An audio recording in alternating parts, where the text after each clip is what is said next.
Hey guys, I'm Jack from JacktasticTech. Right now I'm talking with Nick from Nick's Hardware, and he's going to be interviewing me. So let's get right into it. Nick, how are you doing? Good. Good. All right, so you want to just start rattling off questions, and I'll start banging them back to you. When did you start building computers? So I started building computers back when between my freshman and my sophomore year in high school, or well, actually the winter before that. I built my first computer for my best friend, but it goes back to several years earlier. I was a friend of mine. Her dad built computers, and he had this one really cool computer that didn't have like a side panel on it, and not a lot of cases at that time had like nice side panel windows. And I thought it was like the coolest thing ever. So I ended up going on YouTube and I watched Paul from Paul's Hardware, his guide at Newegg for how to build a computer, and I just thought that was awesome. And so I kind of obsessed over it. And then when I got to my freshman year of high school, one of my friends was like, "Hey, I need a gaming PC," and I'm like, "I would love to build it for you." And so I went ahead and we put it together. It was something like a Pentium G3200, which was just a shitty dual cores, like 3.2 gigahertz. And that's it. No overclocking like the G3258, which was my first CPU, and like a GTX 730 or something. And I remember we went to go play Minecraft, and it was running at like 300 frames per second, and we like shit ourselves, and it was the awesomest thing. And then we tried to play Goat Simulator, I think was out at the time, and it ran poorly, but it was so funny. And then that summer, I built my first PC, which was the G3258, which I had overclocked to like 5 gigahertz. It's actually sitting in a motherboard in the back of my room, and a GTX 750 Ti, which is I don't know where that is. So yeah, that was how I got into building computers. Quite a good story. So the next question is, what got you into YouTube?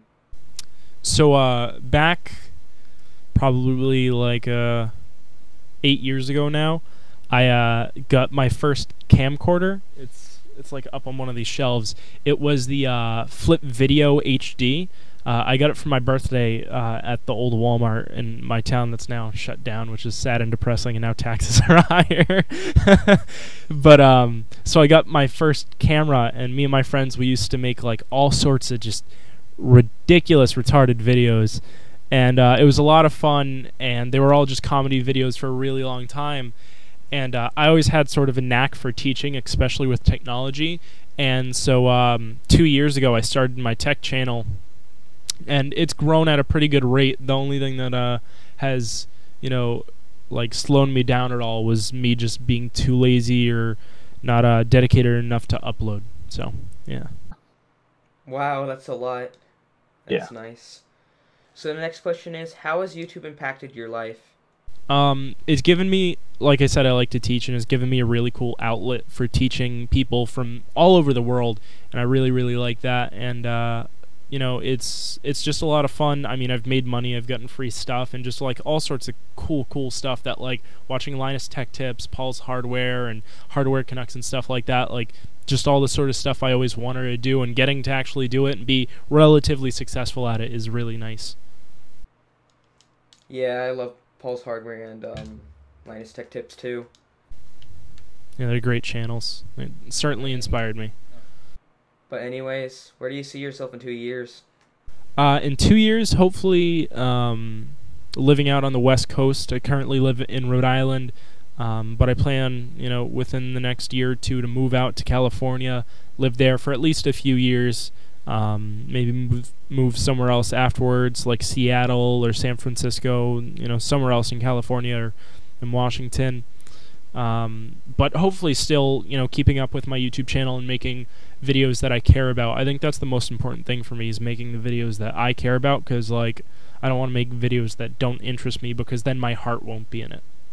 Yeah, same. But you should define your channel in 2 words. Educational and entertaining. The two E's. I think my channel's pretty educational. I get a lot of people telling me I learned quite a bit from your channel. I'm pretty good at explaining the things, and I try and keep it fun, because if it's all not like all information, it gets pretty boring pretty quick. But if you can mix those things in, you really get something good there. What do you like better, filming or editing? Oh, certainly filming. My best friend is like an editor, and he's actually, in the future, we're going to be working at a workflow so he can edit my videos. Not that I don't enjoy it. I enjoy creatively editing, but sometimes, because I've edited so many of my own videos, it's just gotten kind of monotonous. So, yeah. With that, what video are you most proud of? Oh, certainly I'm most proud of my just in general, it's a series, so I'm kind of cheating here, but my How to Make a Home Lab series, which has got like the majority of the views on my channel, and it's probably the most educational and like knowledge-packed series, while also being really understandable for someone new who's coming into it. And that's probably what I'm most proud of, specifically the first video, because it's done the best. But yeah, that whole series, How to Start a Home Lab. Yeah, the video I'm most proud of is probably my newest one. No, not my newest one, but my $350 PC one, because I learned a lot of new editing things. Yeah, it's always fun learning new techniques and just, in general, creating a higher production value for your channel. I completely agree. But anyways, who is a YouTuber you think deserves a wider audience? Oh, I think every new YouTuber, or any YouTuber who cares about their channel, because I think there's a lot of YouTube channels that are very blatantly low effort, and they don't really care about what they're doing, and they're just doing it because they found a formula that makes good AdSense revenue and stuff like that. But really, any YouTube channel that cares about their content, I think all deserve a bigger audience to share their content and stuff they're passionate about with. What is something you dislike about YouTube? Something I dislike about YouTube is probably the whole drama thing.